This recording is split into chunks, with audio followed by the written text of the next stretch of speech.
Hey, this is Ricky, and we are back for another episode of Hashtag Wednesday Match Play. I am pumped this week. One, because our guest is literally on the other side of the planet, but we'll talk about that here in a second. We wanted to start a couple minutes early so we could get to bed because it's like 2 o'clock in the morning where he's at. But tonight's guest is, I guess, for lack of a better way of explaining it, shaking up things in the world of golf. And the concept that he brings to the table is brand new. It's something that, we've seen for a lot of years when you say the word simulator.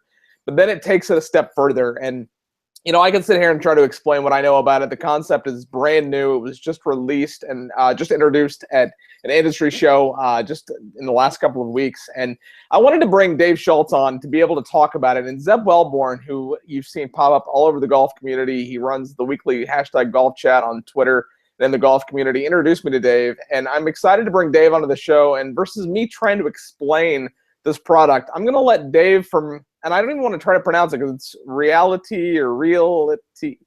So tell us, Dave, what the heck it is, and welcome to the Wednesday Match Play.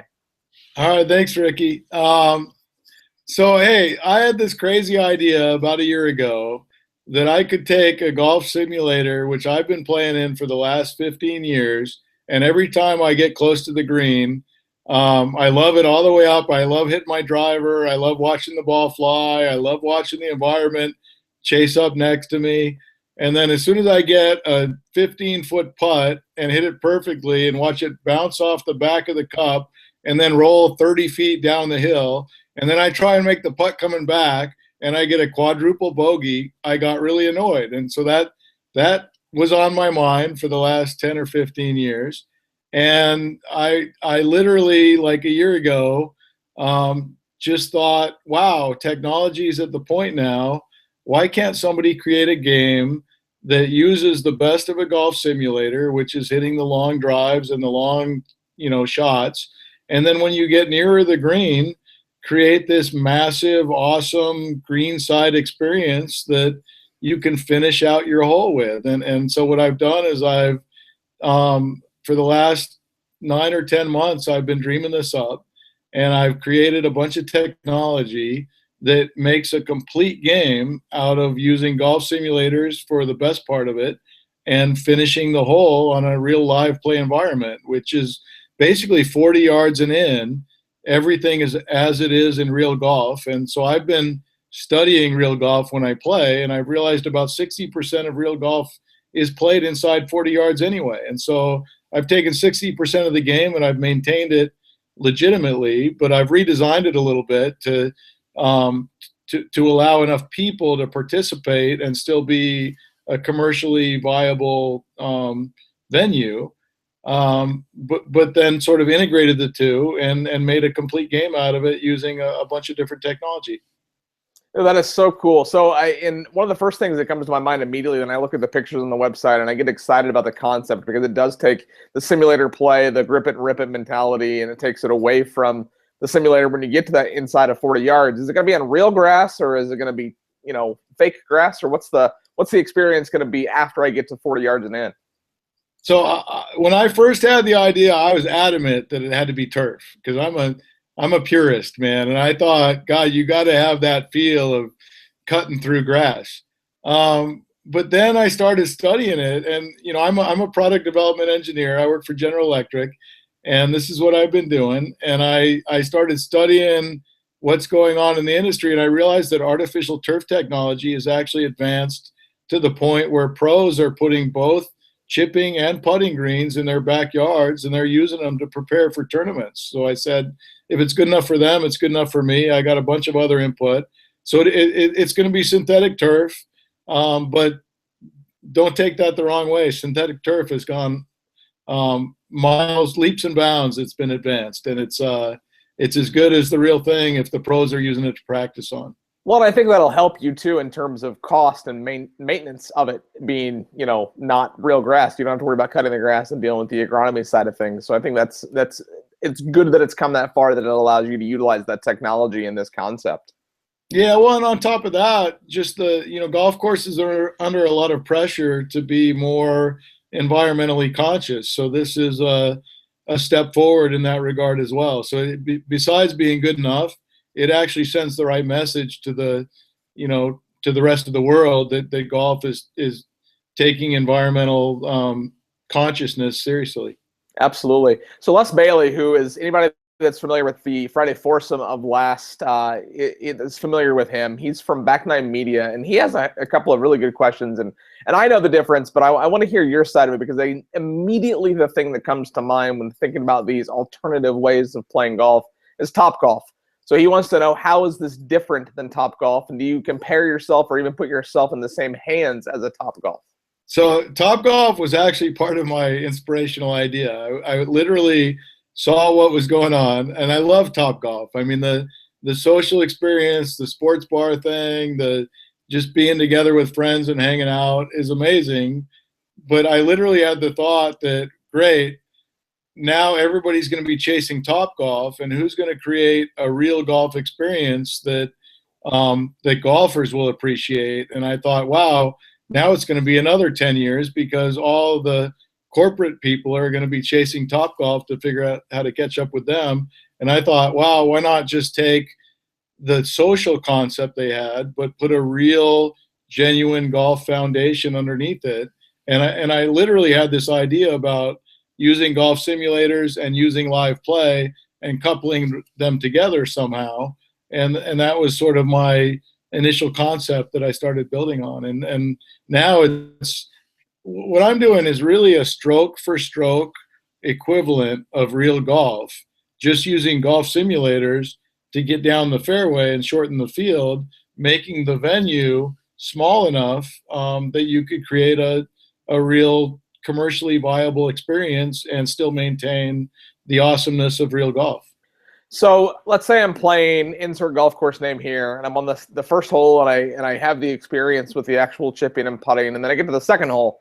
Is that change, or is it the same kind of green side bunkers and what have you on every hole, or are there options for the golfer to go from one hole to the next? So everything I'm doing is about giving individuals their own flexibility in that decision making. So there's no way we're going to cover it all in this hour or this half hour, whatever we have. But the bottom line is, what I've done is I've created an experience where I started talking to people, and I realized as I was doing it that everybody has a different idea of the perfect golf experience. And so the goal of REALiTEE is to give everybody what they want, and that's about individual flexibility, but it allows you to group up however you want. So it's going to be a cool place. Okay, so I immediately think I want to be doing this at midnight on a Saturday. What are the hours of operation going to be, or have you gotten that far yet? I've seen some places that are similar to this, and we're going to talk about that here in a second. Eat Sleep Golf has some good comments about something I'd never even heard of until today, and it's open 24 hours. So kind of what are your hours of operation going to be? Yeah, so I think the first venues are going to go into, more densely populated areas, and they're going to be open 24/7. The commercial model I've made is about keeping the place open all day and all night, because the game is it's pure. I mean, this is about real golf, but it's also about a place where you can bring your friends that don't golf, and you can have a great time together. And in the right, in the right economy, that can run 24/7, and people are going to love it, and they're going to be there all the time. And I mean, anything that's 24 hours, like if you tell me that it closes at 11, well, now I want to go at 11:30. So immediately, right. And to that point, Eat Sleep Golf said, how did you come up with this concept, which you've kind of hit on a little bit? And he said that it vaguely reminds me of a facility in France called Golf Flower. And he shared a video, and I had never seen this place. It looks pretty cool, and it's kind of similar. Have you heard of them? And if not, it might be worth a look. So where did you pass like the Topgolfs? Like, I mean, talking about being on the tee box and getting the inspiration. So like the concept start to finish, kind of what was that journey like for you? And have you heard of Golf Flower? I think I heard of Golf Flower this week when I was in the UK. For about 4 months, I didn't hear about anything new. But then this week, I literally, I was hanging out with a guy named Peter McAvoy, who's he's the most accomplished British amateur golfer ever. He's the only British amateur golfer ever to make the cut at the Masters and play all 4 rounds. And he brought up the concept. He also brought up something he played in Bangkok that he was really excited about. So no, I hadn't heard about it till this week, and I don't know much about it. But check it out. It's cool. It's very the word similar isn't what I want to use, but check it out. It's a pretty neat concept. It's different. No, I will. So what when it's going to open? I mean, like, what's kind of the schedule looking like? And do you already have a place selected for the first location? And when can we go experience this? So I've been developing this whole thing. I don't know. I'm a little bit older, but a couple of movies come to mind: Close Encounters of the Third Kind, Richard Dreyfuss building a crazy model of, how do you do this, and Field of Dreams. And so I'm a product development engineer, and product development goes in stages. And I've been running under the assumption that if I develop it properly, that the next steps will fall into place. And so for me, that was about building the concept strong enough that I could attract the right kind of location partners, the right type of capital investors to get the next step. So what I'm creating is about probably a $20 to $25 million solution. And believe it or not, I have zero doubt that I'm going to find somebody and some place that really wants to do this, because I've taken everything to this point to the level where they can see what I'm doing and they can see what it's all about, and they're getting it. And here's the best example. This week in the UK, I just visited the PGA headquarters of the UK and Ireland, which is it's at the Belfry Golf Course up in Birmingham, UK. And I was taken there by Peter, and I met with the guy named Rob Maxfield, who in about 6 months will be the CEO of the PGA of UK and Ireland, and pitched this idea to him, and he loved it. I mean, people get it because it's about real golf, but it's also about bringing new people into the game. So I'm really, my goal is to create an organic growth experience for the golf industry. And so that's what I've been sort of pitching is this idea has been so good and it's resonated so loudly with me. How do I, get the golf industry more excited about it? And that's why I released the brand at the Golf Industry show in San Diego. That's why I'm here talking to, the real golf, royalty and people here in the UK, and they get it. So the answer is, I don't know. I wanted to go to Seattle. I have a special connection to Seattle, but I'm getting a lot of other inputs, and I'm very open-minded. This week, I was encouraged to keep my mind open and not settle in on a particular place, because I get the sense a lot of people are going to want to have the first venue. And it's, I just want to, my goal is to deliver this and grow it as fast as I can, because that's what I'm good at. That's awesome. I hear Scottsdale's nice. Yeah. So on your website, Phoenix is high in my mind. On your website, I can learn more about them, but tell me about your team. There's a couple of other guys besides you that are affiliated with this, so tell me about the team. Oh my gosh, there's so many people. So there's a company called DWL Architects. They're based out of Phoenix. They have 50 full-time architects. When I pitched this idea to them, they do the building architecture. They've dedicated a full-time architect to me for the last 3 or 4 months to not just create the renderings that you see on my website, but they've actually created the whole building design behind it. And they've done it all on their own budget because they got it. They saw the vision. They knew what I was trying to do. And they just knew that ultimately this was going to be successful. A group named Keith Lane Creative Group out of Boston was my first big accomplishment. Keith Lane has like 5 Emmy Awards for branding and creating a great brand. And I went to him when I literally had, nothing other than this just passion to make this happen. And I said, look, I want to create this real golf experience. And I had named it RGI, Real Golf Indoors, because, NFL, NHL, NBA. I'm thinking, like, how do you turn this into a real sport?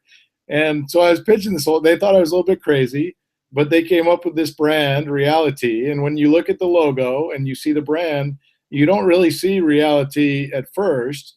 you sort of see top to bottom, you see real golf, left to right, you see REALiTEE, which sort of has connotations with golf and with sort of social. But once you understand what I'm really trying to accomplish with this, you don't see anything but reality, because that's what this is all about, is taking real golf and making it awesome in an indoor environment. And so I love the brand. It shares the colors with the Seattle Seahawks, who I am heavily lobbying to help me, bring this to Seattle, which is where I really want to go, with venue number one, but only to prove the concept. As soon as the concept's proven, I'm going to blow this thing out around the world as fast as I possibly can. That's awesome. So Les wants to know, how many people can play at a time? I mean, you think about, on a normal golf course, you have a single or a twosome or a foursome. How many people can play this at once? Yeah, so you really got to, a lot of things with doing golf indoors, you have to, it's one of the hardest things, to be honest with you, Ricky, because everybody's got their mindset around golf in foursomes, in playing from hole 1 to hole 18. In order to do it indoors, you got to think a little bit differently. So like I think I alluded earlier, this is about individual choices. So there will be 9 simulation bays. Each simulation bay is home to 12 players. But they're not waiting in line to play. They're sharing the simulate. That's their home, right? You check in, you go to the sports bar. That's where your table is. When you're ready to play, you check in on a tech watch, which I have here, and it really guides you through the whole experience. So when you're ready to hit, you just press a button on the watch that's on your wrist and say, "Hey, I'm ready to go." And then there'll be, you go to nowadays you go to the airport and you're waiting for your seat and you see a big flat screen and it says, "Oh, here's the waiting list for first class." Well, that's what you'll see. Hey, I'm next up. I'm third in the queue. So you get an idea of when you're up, and then you go hit in the simulator. And then those 12 players are also sharing a 60,000 square foot live play area.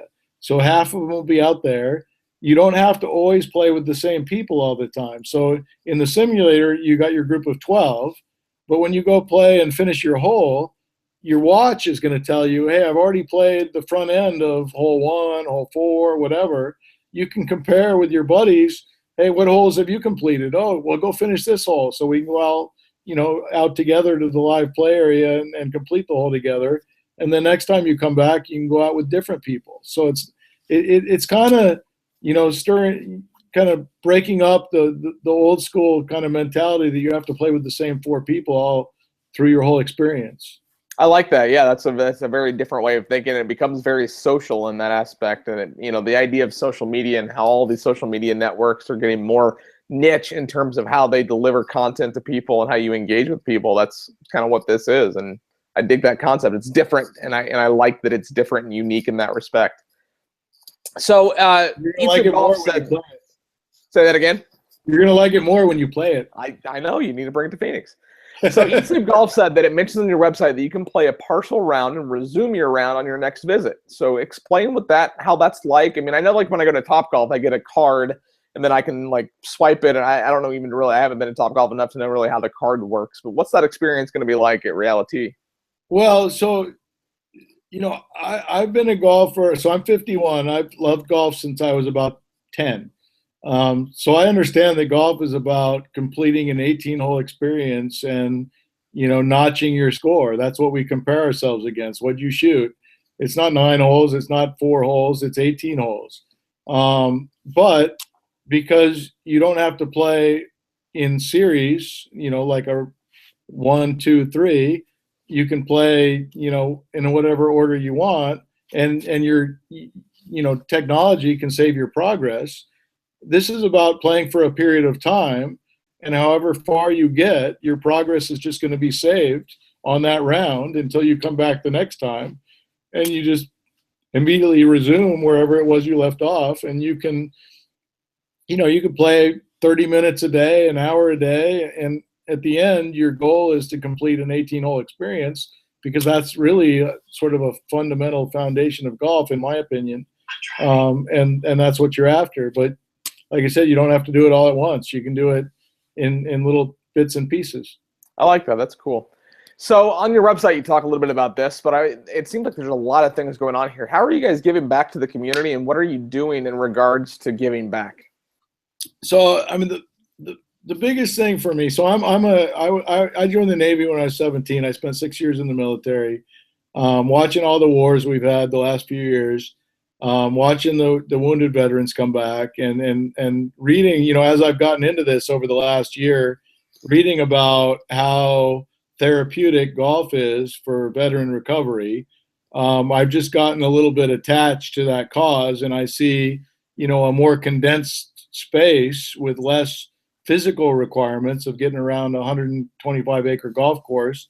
This is about a 1.5-acre footprint, so it's, you know, much smaller. I think that this is a great fit for, you know, helping those veterans enjoy golf and also recover from their wounds. And beyond that, last summer the Special Olympics were in Los Angeles for they called them the LA World Games, and my wife and I volunteered, and we ended up we volunteered for golf, and we ended up caddying for the Irish national team. And one of the things I realized during that event is about 2/3 of the athletes don't actually compete on a real golf course. They just do putting skills, they do driving skills, and they're on the practice range.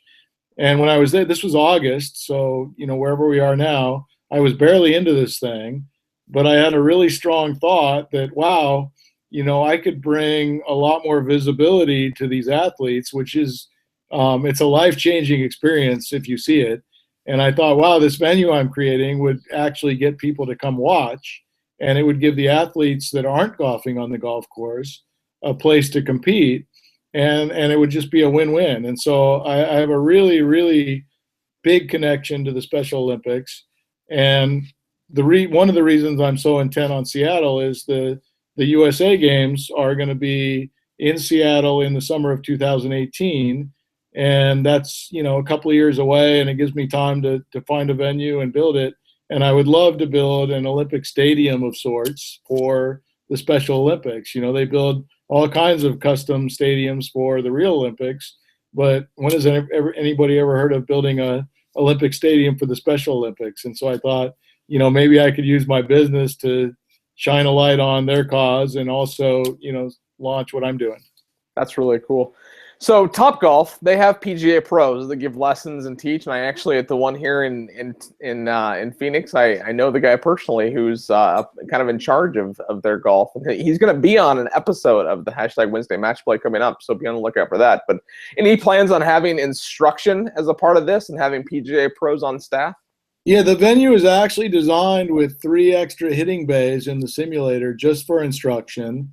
And keep in mind that, you know, the venue can change based on period of time. So the core game is real golf indoors. And so being able to teach real golf is going to be easier than ever. And so by day, I see a lot of PGA instruction going on.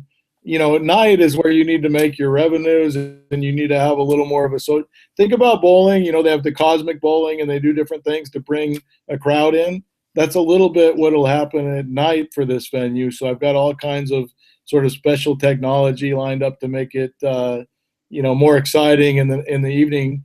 But by day, it's really just, you know, legitimate golf. And that's actually was the whole point of this visit to the PGA headquarters here in Birmingham, is to talk about how to instruct real golf and how to, you know, get more players interested in golf, using this venue as a catalyst. And that's what really resonated with the, you know, with the PGA of UK and Ireland. So let's say I come in on a Friday night. What's the cost going to be for me to experience this? I based everything I'm doing on a $20 per hour rate. So, and that's all based on time playing. So the venue is actually a lot more than just golf. In order to really make sure that this was going to be successful, I've added a full restaurant that you walk into on the main floor. There's an outer deck where people can eat and watch the live play action below. There's a whole third floor for corporate events and special events. But all those things allow me to keep the price of golf down. So the idea is you'll pay while you play only. Similar, you go in a subway if you're from the city and you check through. When you're checked through into the golf experience, you're on the clock. But in my vision, you could come there, pay for an hour, and stay for 2 for $20. That's cool. I like that. Yeah, it's a little bit different than the Top Golf model where you pay and you just got to keep paying to keep playing in that respect. But I like that. So yeah. It's 40 yards. I get that. And obviously you're going to be using real golf balls. Are you ever worried about the liability of what happens if somebody wants to take a full swing with a wedge? Or, I mean, you always have to think about that, especially if there's a bar, open. Yes. Yeah. So lots of discussions on that. First and foremost, keep in mind that this live play experience, if you're a golfer, is very reminiscent of you're pulling your golf cart up to the green with your foursome. 2 guys are on the green, 1 guy's in the trap, 1 guy's just off the green. Safety really never comes up as an issue in those circumstances. But now keep in mind we're introducing new players to the game. There's drinking, but there's that in real golf too. Yeah. And still safety never comes into play on that. But it's a little more dense. So there's a bunch of different safety features that we're incorporating. There's nets that drop down to sort of divide the playing surface if you get too busy. We're talking about perhaps in the real high traffic periods, reducing the amount of chipping and sand play that's allowed. Perhaps, you need to have a certain handicap card to be allowed to do the chipping and sand traps. And keep in mind that beginners that don't play golf, they're not really interested in doing the things they don't really feel comfortable doing. So the idea is to put a putter in the hand of the people that they don't know what they're doing and only put a chipper in the hand of the people that understand golf. I like that. I can see that, just the experience. Like, I'm thinking it's like I said, it's a different experience that we've never seen before. And it's innovative in the respect that it's going to get new people to the game. And somebody that's new to the game is not going to think about hitting a pitching wedge as hard as they can. And, but you deal with that on the golf course, and to the point that, people think on the golf course keep too. in mind, even though it's 60,000 square feet, so 60,000 square feet is the live play area. That's about the size of a football field from the back of the end zone to the back of the end zone. There'll be marshals out there. If there's any, horseplay or anything, this is not going to be a chaotic environment. This is a structured, controlled environment. So it's a risk. I mean, it's something that's been, it's been brought up to me over the last year, and I've been thinking about it, sort of nonstop to make sure that, the right controls will be in place without taking away the experience from the people that really want it. So that's sort of the balance that I'm trying to strike. So we were talking about before we went live, this was going to fly by, and it sure did. We've only got a couple minutes left, but before we go, we do this thing called the lightning round, and we're going to step away from REALiTEE for a second and just talk about you and golf a little bit. So we got 9 just fun, mostly golf-related questions. I'm going to throw in one question there to somebody that I know that's not watching, but will be watching later because tonight he's celebrating Valentine's Day. But are you ready for your lightning round? I'm ready. All right. What golf ball, when you're playing actual golf, are you playing? Pro V1. Good choice. Me too. Actually, I've switched. If you haven't played the brand new Callaway Chrome Soft, I highly recommend it. I might be replacing the Pro V1 with that. So have you ever had an ace? No, but my son has that. No, wait a minute. That's not fair. I know. It pissed me off. I was going to say a worse word, but I refrained. Were you with him when he got it? Yes, damn it. All right. not to keep pouring salt into that wound. So who is your favorite LPGA Tour player? Not PGA, LPGA. Oh, wow. Mackenzie Ling. Ooh, good choice. She's not on the LPGA yet, but she's working for me and she's striving for it. Uh-oh. I lost him. Dang it. I have no idea what happened, but we're still alive, so we're back. Whatever you said, it must have been... so Mackenzie hasn't made it to the LPGA yet, but she will. Okay, so there are a bunch of them out there. I mean, you're in the UK now. There's a couple of good ones right down the street from you. They're all over the place, especially here in Scottsdale. What is your favorite golf course of all time? Pebble Beach. That's I too played easy, it though. twice. I played it when I was 18. I played it when I was like 45, and I want to play it every day. All right, I'll allow that. That I've not played it, so I guess I can't. If I win, I'd shoot like 120 because I'd Oh, want to I one get did. every stroke for it, and I'd want to take pictures on every hole. I usually shoot somewhere between 78 and 85, and at Pebble, I think I've been 98 at best. That's awesome. Okay, so it's going to be tough, and I'm not going to count characters, but because of the fact that he's so popular on Twitter, in 140 characters or less, sum up your relationship with Zeb Welborn. Oh, I my know that's brother, going to be hard. my brother-in-law Kevin is a photojournalist, and he found Zeb. And the only question I asked Zeb when we talked about doing this is, "Do you get it?" And he said, I've heard and seen every idea in my role in the last few years. He didn't say he got it completely, but he said, I haven't heard of a better one. And that was good enough for me. And last week at the show, I think I took him a notch further, and I think he's a true believer now. That's awesome. Like I said, he's celebrating Valentine's Day with his wife tonight, so I hope he catches that later. So, what irons are you currently playing? I have TaylorMade. I'm not a big gear guy, but whatever the not quite blade TaylorMades are. So I know you've been talking about Seattle maybe being an option, California, which is where you're from, being an option, Scottsdale being an option. If you had to pick, and I have a feeling I know how you're going to answer this just in the short time we've had together, but if you had to pick the one and only place that REALiTEE went, where does it go? Wherever the person that comes to me and says I can do it the fastest, because once I get the first one proven, the rest is history. I like that. That's a good answer. Okay, so this is a horse that I keep beating, and I'm not going to stop until the day he retires. But we haven't even talked about it. You mentioned him; he's on the wall behind me. But why or why not do you think Tiger breaks Jack's record?